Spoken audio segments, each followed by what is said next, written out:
अभी क्या है कि उनकी कद्र पता चल गई है। मैंने अपने सारे कपड़े यूज कर लिए हैं। ये पहन ले पिंक। स्टफी को फ्रूट्स बिल्कुल पसंद नहीं है।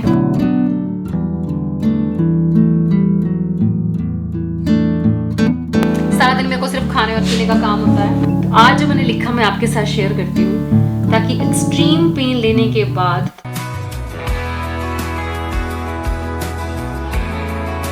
Hello everyone, welcome back to another vlog. तो इवनिंग जो है अब कुछ ऐसी होती है कि एक बच्चे के कॉलेज से आने का टाइम होता है तो दूसरे बच्चे के ऑफिस जाने का टाइम होता है।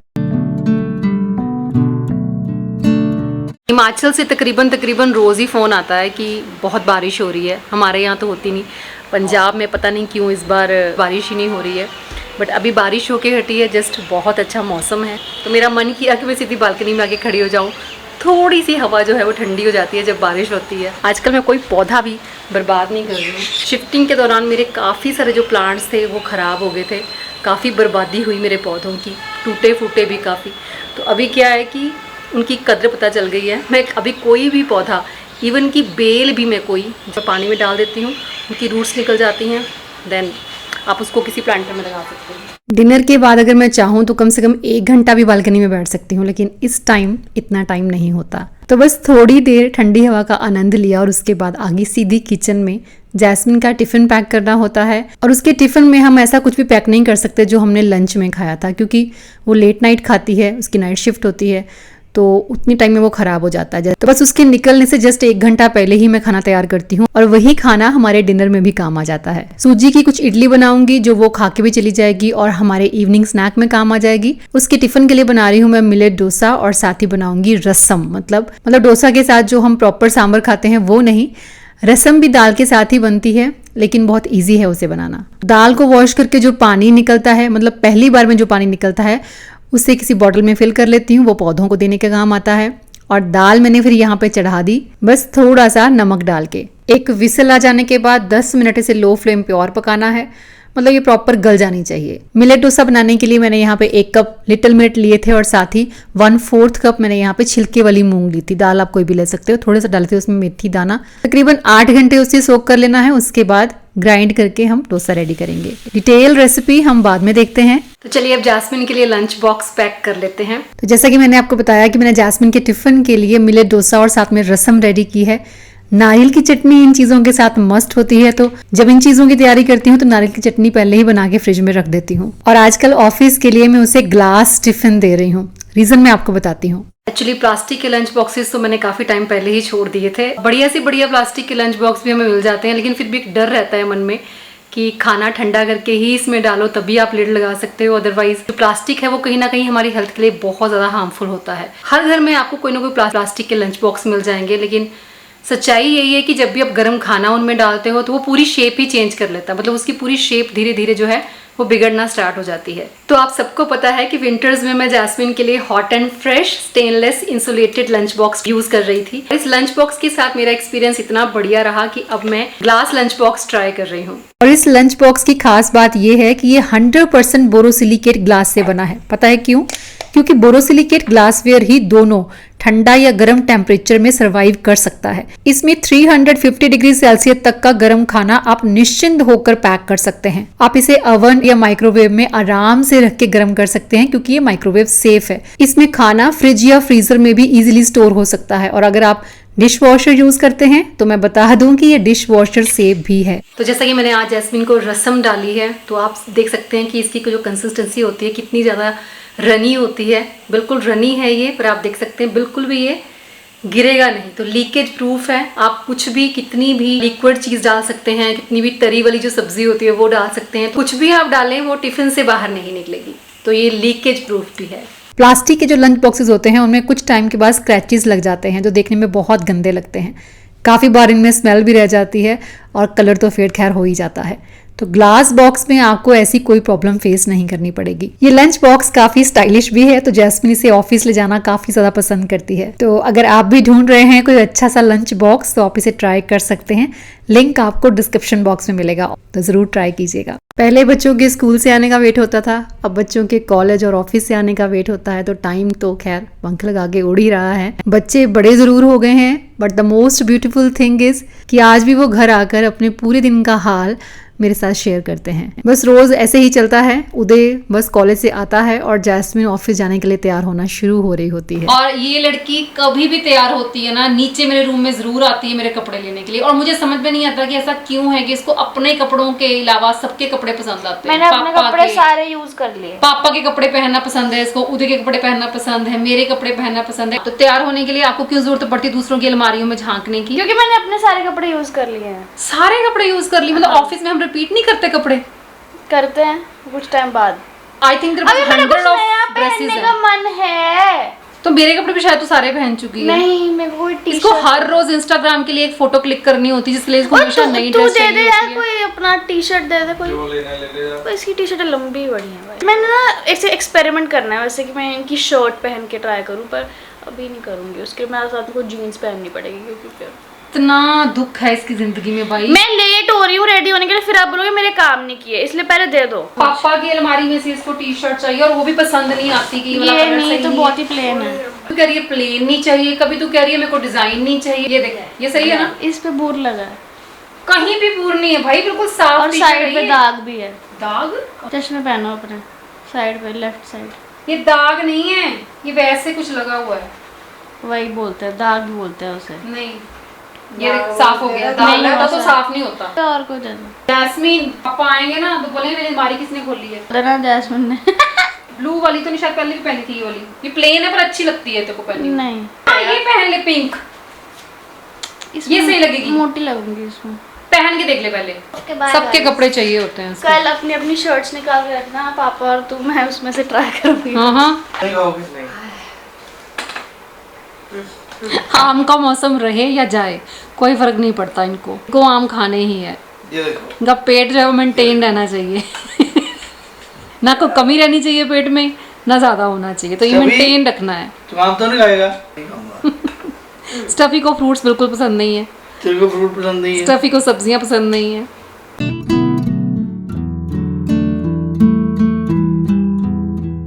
चलिए अब मिलेट डोसा और साथ में रसम की डिटेल रेसिपी देख लेते हैं और साथ साथ बातें भी करते हैं। द मोमेंट जैस्मिन अपने कमरे से निकलकर बाहर आती है तो सब उथल पुथल हो जाता है, क्योंकि उतना ही टाइम होता है, मतलब बहुत लिमिटेड टाइम होता है जिसमें अपने सोशल मीडिया का कुछ काम भी मुझे उससे करवाना होता है, प्लस उसको अपने बहुत सारे काम होते हैं। तो बस जो खाना वाना बनाना होता है, जो भी मुझे करना होता है वो पहले मैं करके रख लेती हूँ, क्योंकि उस टाइम पे सिर्फ उसको अटेंशन चाहिए होती है, सिर्फ उसको टाइम चाहिए होता है। और आई थिंक हम सबको इन सब चीज़ों से परेशान नहीं होना चाहिए, बल्कि इस टाइम को इंजॉय करना चाहिए, क्योंकि ये टाइम हमेशा नहीं रहने वाला।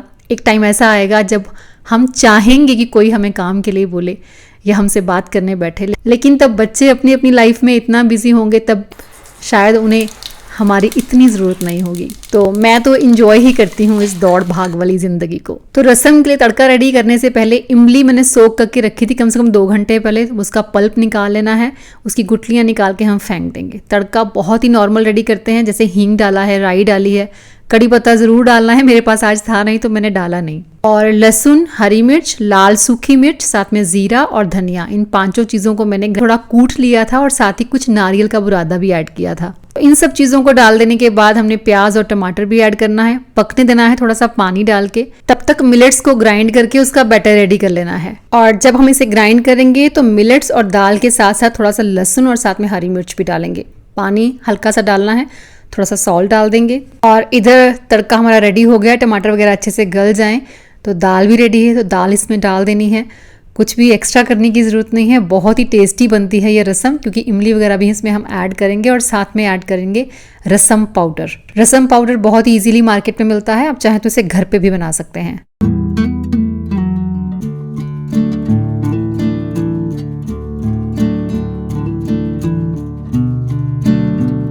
रसम तैयार है और साथ में डोसा बैटर भी रेडी है। फिलिंग के लिए थोड़ा सा पनीर और आलू को मैंने यहाँ पे क्रश कर लिया है। अच्छा, आप डालना चाहें फिलिंग तो ठीक है, नहीं डालना चाहें तो प्लेन भी खाएंगे अगर रसम के साथ तो भी बहुत स्वाद लगता है। लेकिन चलो, जैस्मिन के टिफ़िन में भी पैक करना है तो उसे भी खाने में थोड़ा ज़्यादा टेस्ट आ जाए तो बढ़िया बात है कि बच्चे खा लें फिर मिलेट डोसा। तो आलू और पनीर को मैंने क्रश कर लिया, सिर्फ जीरे का छौंक दिया है, बाकी जो सीजनिंग है वो डाली है। मिलेट डोसा बनाना शायद राइस डोसा बनाने से भी ज़्यादा इजी होता है और वैसे भी ये बहुत ज़्यादा क्रिस्पी बनते हैं, बहुत स्वाद लगते हैं और हेल्थ के लिए कितने बेनिफिट्स हैं इसके, ये तो बताने की शायद ज़रूरत भी नहीं। तो चलिए इसे बना लेते हैं, उसके बाद मिलते हैं सीधा शाम की चाय पे।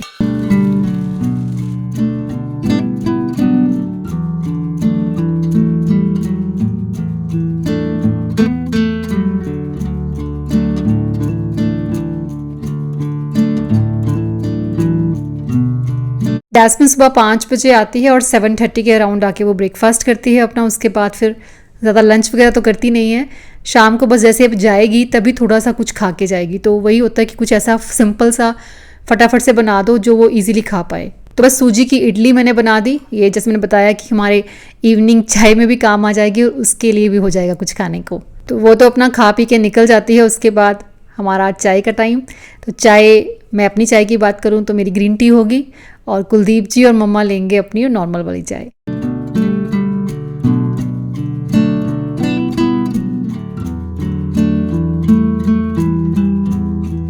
मेरे टेबल पे आज बहुत मेस है। आज मैंने सीरियसली काम किया बहुत। सुबह ही मैंने आज एक शॉर्ट वीडियो डाली, एक फेसबुक की रील डाली, फिर मैंने इंस्टाग्राम रील डाली, फिर मैंने कुछ लिखा, मतलब कुछ सुंदर सा लिखा मैंने। और ये मेरा सुबह का कॉफ़ी का कप पड़ा है और ये मेरा अभी ग्रीन टी। इसके बाद रात को एक ग्रीन टी होगी। सारा दिन मेरे को सिर्फ खाने और पीने का काम होता है।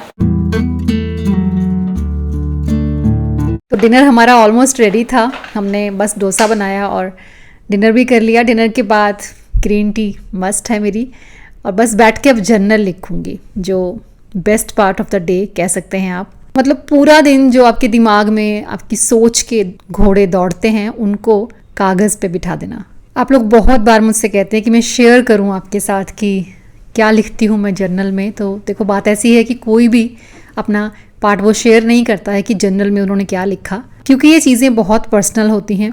लेकिन चलो, कभी कभी हम कुछ ऐसा लिखते हैं जो शेयर किया जा सकता है।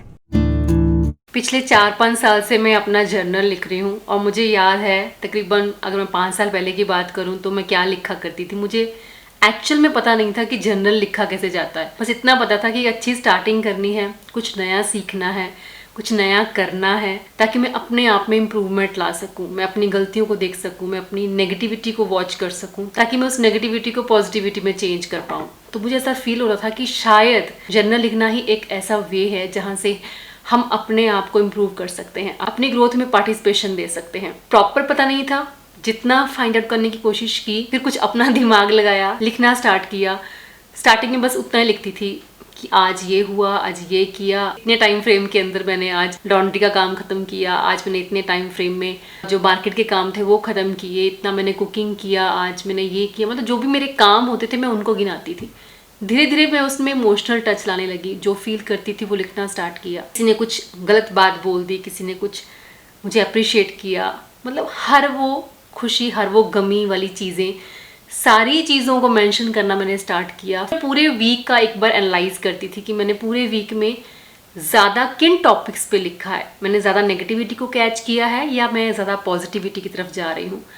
अगर मुझे लगता था कि मैं थोड़ी सी अपसेट होती हूँ या ज़्यादा मैं नेगेटिव ही लिखती हूँ, तो फिर मैंने उसे पॉजिटिविटी में चेंज करना स्टार्ट किया। अपनी लाइफ में हम कुछ चीज़ों को लेकर जब कंसिस्टेंट होना स्टार्ट करते हैं तो उनमें बहुत बहुत बेटर रिजल्ट हमें मिलते हैं। कुछ भी ले लो, आप पढ़ाई ले लो, कुकिंग ले लो, इतना वास्ट है, इतनी सारी रेसिपीज़ हैं, आप उनमें डीप में जाओगे तो बहुत कुछ सीखोगे। एक्सरसाइज है, आप मेडिटेशन करते हो तो अपने माइंड को स्टेबल करना सीखते हो हर सिचुएशन में।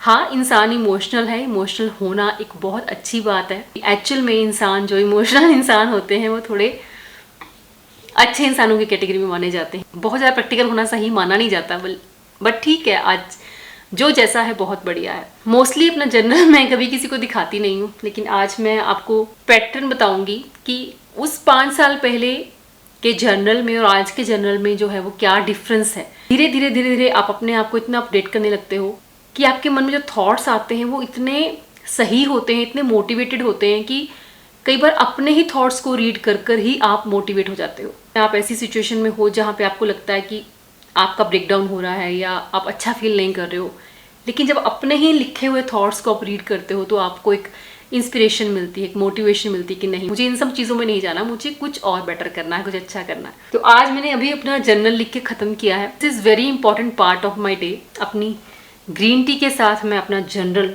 ज़रूर लिखती हूँ। मैं कितना भी लेट क्यों ना हो जाऊँ, कभी हो जाता है कि आप किसी काम में बिजी थे या बाहर कहीं गए थे तो आप लेट हो गए, थोड़ा लेट भी हो जाऊँ, फिर भी मैं अपना जर्नल लिखना कभी नहीं भूलती हूँ कि मुझे पूरे दिन का जो ब्यौरा है अपने दिमाग से लेना है, अपने माइंड से लेना है कि आज जो भी सारा दिन में हुआ, चाहे मेरा दिन जो था वो स्ट्रेस्ड था, चाहे वो एक हैप्पी डे था, बहुत ज़्यादा काम मैंने किया या आज मैं रेस्टिंग मोड पे थी, फिर भी मुझे पूरा ब्यौरा अपने माइंड से लेना है और मुझे पर पे उसको उतारना है। तो आज जो मैंने लिखा मैं आपके साथ शेयर करती हूँ। शायद आपको इन चीज़ों से समझ में आ जाए कि जर्नल लिखने का एक्चुअल मकसद हमारा क्या होता है। अब ऐसा नहीं होता कि सोचना पड़ता है, पहले सोचना पड़ता था कि क्या लिखूँ, कैसे लिखूँ, किन चीज़ों को मेंशन करूँ, किन चीज़ों को ना करूँ।